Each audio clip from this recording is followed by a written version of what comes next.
Mandy and I welcome you back to day 112 of Reading Our Bibles 365. Today we're back in the Old Testament. We're doing 1 Samuel 26 to 31, talking about David again spares Saul's life. And I color verses that I love in 1 Samuel in purple because they are part of the History and Judges section of the Bible, which has 249 chapters. 1 Samuel has 31 chapters. 1 Samuel chapter 26. Again, David spares Saul's life. The Ziphites went to Saul at Gibeah and said, "Is David not hiding on the hill of Hakilah, which faces Jeshimon?"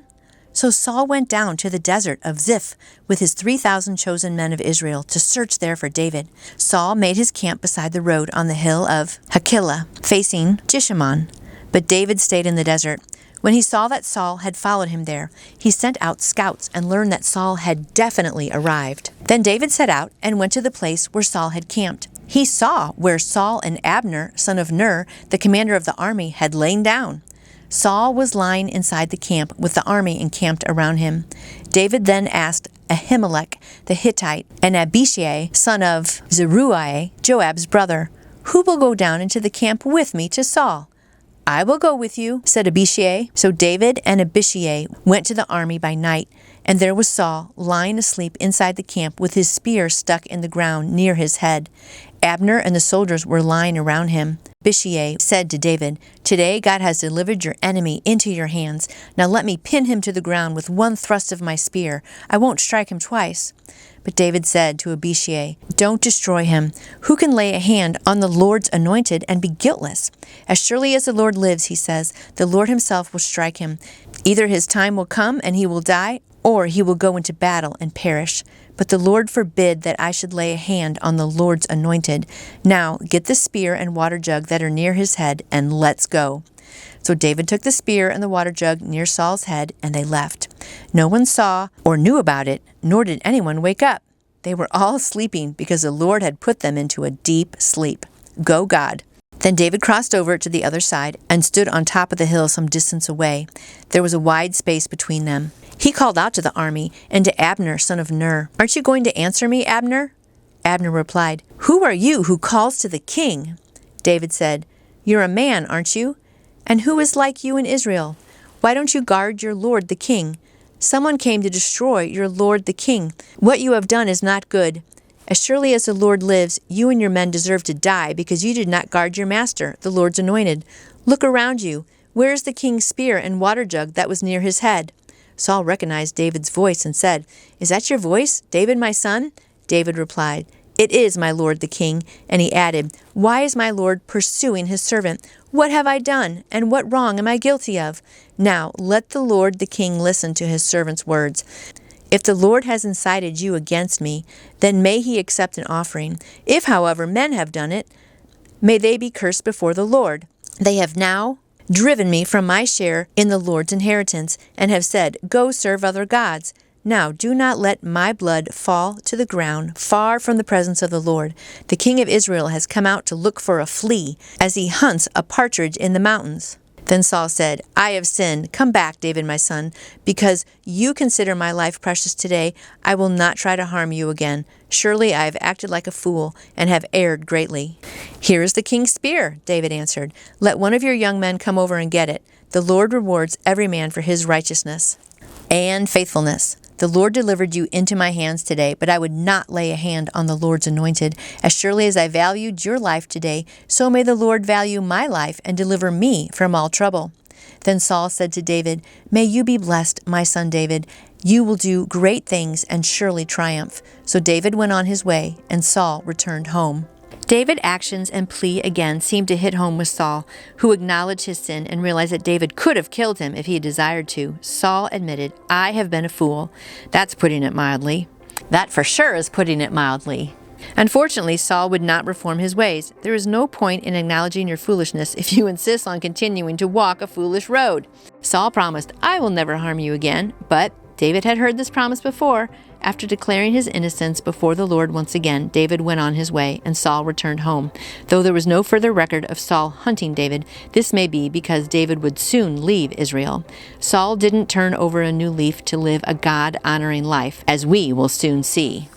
No, he did not. And I mean, just think about that. I mean, how brave David was and his, partner that with him. They're going in this camp. Everyone's sleeping, but God put them in a deep sleep. So much of a deep sleep that he could walk into the tent, get the jar and the spear and leave. And nobody saw or woke up. I mean, God is so good. God has a great sense of humor. I love it. And I love then how David yells to them, what are you guys doing? Look what I have. I could have killed him.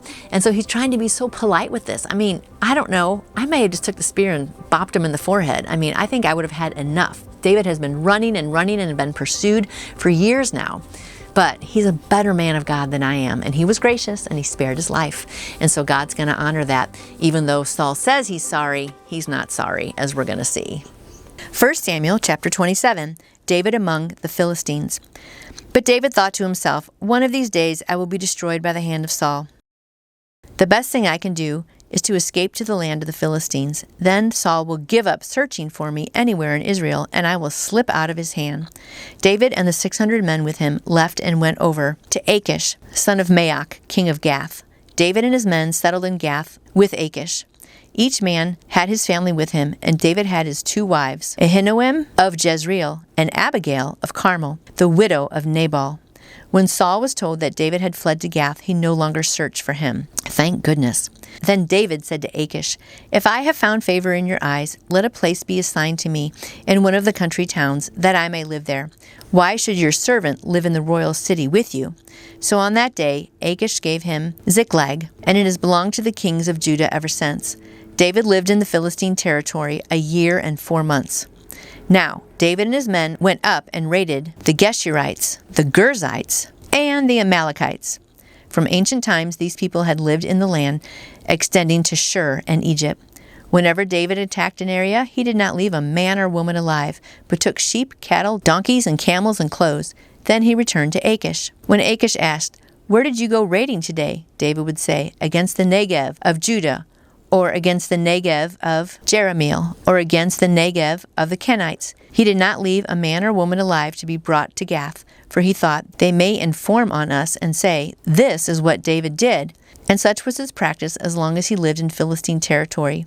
Achish trusted David and said to himself, he has become so odious to his people, the Israelites, that he will be my servant forever. Chapter 28, Saul and the Witch of Endor. In those days, the Philistines gathered their forces to fight against Israel. Achish said to David, you must understand that you and your men will accompany me in the army. David said, then you will see for yourself what your servant can do. Achish replied, very well, I will make you my bodyguard for life. Now Samuel was dead, and all Israel had mourned for him and buried him in his own town of Ramah. Saul had expelled the Mediums and Spiritists from the land. The Philistines assembled and came and set up camp at Shunem, while Saul gathered all the Israelites and set up camp at Gilboa. When Saul saw the Philistine army, he was afraid. Terror filled his heart. He inquired of the Lord, but the Lord did not answer him by dreams or Urim or prophets. Saul then said to his attendants, find me a woman who is a medium, so I may go and inquire of her. There is one in Endor, they said. So Saul disguised himself, putting on outer clothes, and at night he and 2 men went to the woman. Consult a spirit for me, he said, and bring up for me the one I name. The woman said to him, surely you know what Saul has done. He has cut off the mediums and spiritists from the land. Why have you set a trap for my life to bring about my death? Saul swore to her, as surely as the Lord lives, you will not be punished for this. Then the woman said, whom shall I bring up for you? Bring up Samuel, he said. When the woman saw Samuel, she cried out at the top of her voice and said to Saul, why have you deceived me? You are Saul. The king said to her, don't be afraid. What do you see? I see a spirit coming up out of the ground. What does he look like? An old man wearing a robe is coming up, she said. Then Saul knew it was Samuel, and he bowed down and prostrated himself with his face to the ground. Samuel said to Saul, why have you disturbed me by bringing me up? I am in great distress, Saul said. The Philistines are fighting against me, and God has turned away from me. He no longer answers me, either by the prophets or by dreams. So I have called on you to tell me what to do. Samuel said, why do you consult me, now that the Lord has turned away from you and become your enemy? The Lord has done what he predicted through me. The Lord has torn the kingdom out of your hands and given it to one of your neighbors, to David, because you did not obey the Lord or carry out his fierce wrath against the Amalekites. The Lord has done this to you today. The Lord will hand over both Israel and you to the Philistines, and tomorrow you and your sons will be with me. The Lord will also hand over the army of Israel to the Philistines. Immediately Saul fell full length on the ground, filled with fear because of Samuel's words. His strength was gone, for he had eaten nothing all day and night. When the woman came to Saul and saw he was greatly shaken, she said, "Look, your maidservant has obeyed you. I took my life in my hands and did what you told me. Now please listen to your servant and let me give you some food so you may eat and have strength to go on your way." But he refused and said, "I will not eat." But his men joined the woman in urging him, and he listened to them. He got up from the ground and sat on the couch. The woman had a fattened calf at the house, which she butchered at once. She took some flour, kneaded it, and baked bread without yeast. Then she set it before Saul and his men, and they ate. That same night they got up and left. Samuel's words caused the doomed king to fall flat on the ground. He was horrified and weak from lack of nourishment. Even the medium felt sorry for what must have been the pathetic sight of Israel's king practically fainting in abject terror. She tried to persuade Saul to eat and finally got him to take a meal. The entourage finally left and returned to the Israelite camp. It would be Saul's last night on earth. It's kind of a scary chapter. Saul, the king, goes to see a medium who had been banned from doing this, but he's like, "Oh yeah, go ahead, it's fine." And so she pulled up Samuel, the prophet from before, and he's speaking to Saul and telling him terrible things. I mean, that just must have been a horrifying sight to see. And so he faints, also because of lack of food, but he knows that his time on earth is limited, and then that night Saul is going to die. I mean, that's just some crazy stuff right there. So it's all in the Bible. But the main thing is, you don't want to be playing around with these spirits and these mediums. I mean, I remember as a kid going to a sleepover once, and these girls had a Ouija board, and I knew, even though I was only probably third grade, that that was not right. You want to stay far away from those. But I mean, Saul is kind of getting what he deserves. He just kept pursuing David over and over again, and David is being so brave. So I hope if someone's pursuing you or things are going wrong, that you just keep trusting in the one true God, and don't go to spirits. Just trust in the one true God. Chapter 29, Achish sends David back to Ziklag. The Philistines gathered all their forces at Aphek, and Israel camped by the spring in Jezreel. As the Philistine rulers marched with their units of hundreds and thousands, David and his men were marching at the rear with Achish. The commander of the Philistines asked, "What about these Hebrews?" Achish replied, "Is this not David, who was an officer of Saul, king of Israel? He has already been with me over a year, and from the day he left Saul until now, I have found no fault in him." But the Philistine commanders were angry with him and said, "Send the man back, that he may return to the place you assigned him. He must not go with us into battle, or he will turn against us during the fighting. How better could he regain his master's favor than by taking the heads of our own men? Isn't this the David they sang about in their dances? Saul has slain his thousands, and David his 10,000s?" So Achish called David and said, "As surely as the Lord lives, you have been reliable, and I would be pleased to have you serve with me in the army. From the day you came to me until now, I have found no fault in you, but the rules don't approve of you. Turn back and go in peace. Do nothing to displease the Philistine rulers." "But what have I done?" asked David. "What have you found against your servant from the day I came until now? Why can't I go fight against the enemies of my lord the king?" Achish answered, "I know that you have been as pleasing in my eyes as an angel of God." That's a good compliment. "Nevertheless, the Philistine commanders have said, 'He must not go with us into battle.' Now get up early, along with your master's servants who have come with you, and leave in the morning as soon as it is light." So David and his men got up early in the morning to go back to the land of the Philistines, and the Philistines went up to Jezreel. Achish trusted in David's loyalty, but there was nothing he could do. David and his men were to leave the next day at first light, so they couldn't interfere with the battle. They returned to the land of the Philistines, specifically to Ziklag, where he and his army would find a tragedy waiting for them that would threaten David's leadership. 1 Samuel chapter 30. David destroys the Amalekites. David and his men reached Ziklag on the third day. Now the Amalekites had raided the Negev and Ziklag. They had attacked Ziklag and burned it, and had taken captive the women and all who were in it, both young and old. They killed none of them, but carried them off as they went on their way. When David and his men came to Ziklag, they found it destroyed by fire, and their wives and sons and daughters taken captive. So David and his men wept aloud until they had no strength left to weep. David's 2 wives had been captured, Ahinoam of Jezreel and Abigail, the widow of Nabal of Carmel. David was greatly distressed because the men were talking of stoning him. Each one was bitter in spirit because of his sons and daughters. But David found strength in his God. A very important part right there. Where did he find strength? In his God.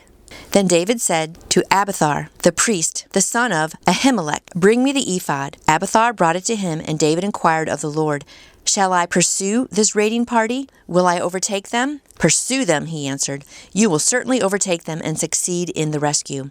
David and the 600 men with him came to the Besor ravine, where some stayed behind, for 200 men were too exhausted to cross the ravine. But David and 400 men continued the pursuit. They found an Egyptian in the field and brought him to David. They gave him water to drink and food to eat, part of a cake of pressed figs and 2 cakes of raisins. He ate and was revived, for he had not eaten any food or drunk any water for 3 days and 3 nights. Wow.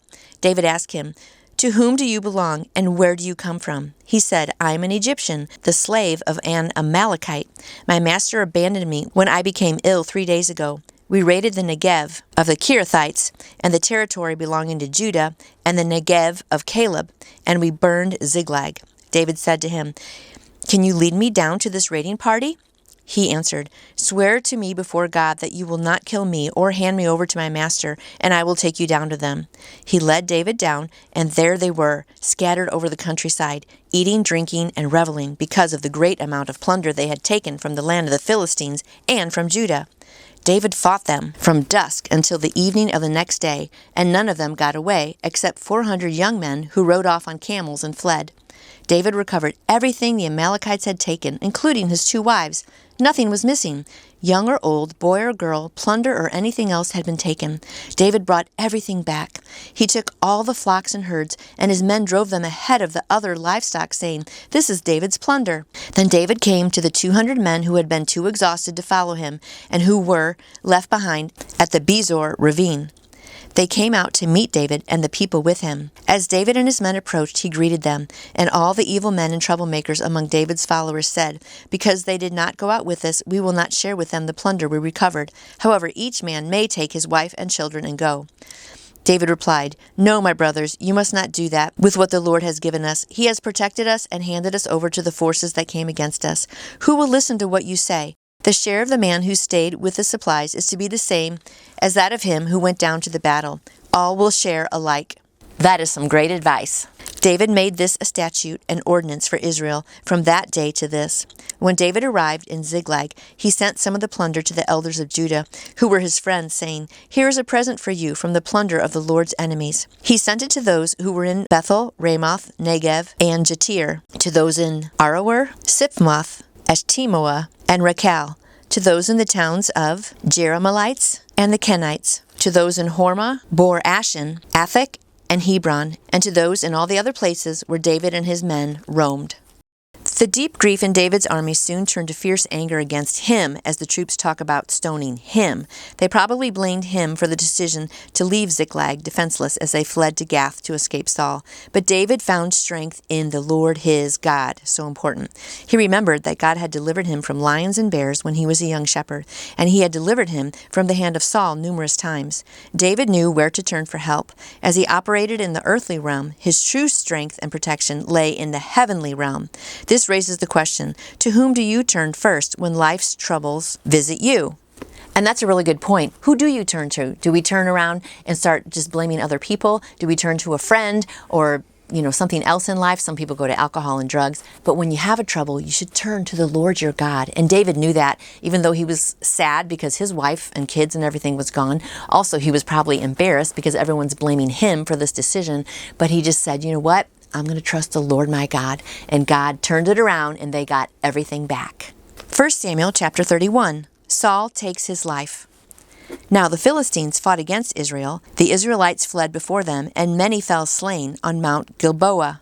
The Philistines pressed hard after Saul and his sons, and they killed his sons Jonathan, Abinadab, and Malchishua. The fighting grew fierce around Saul.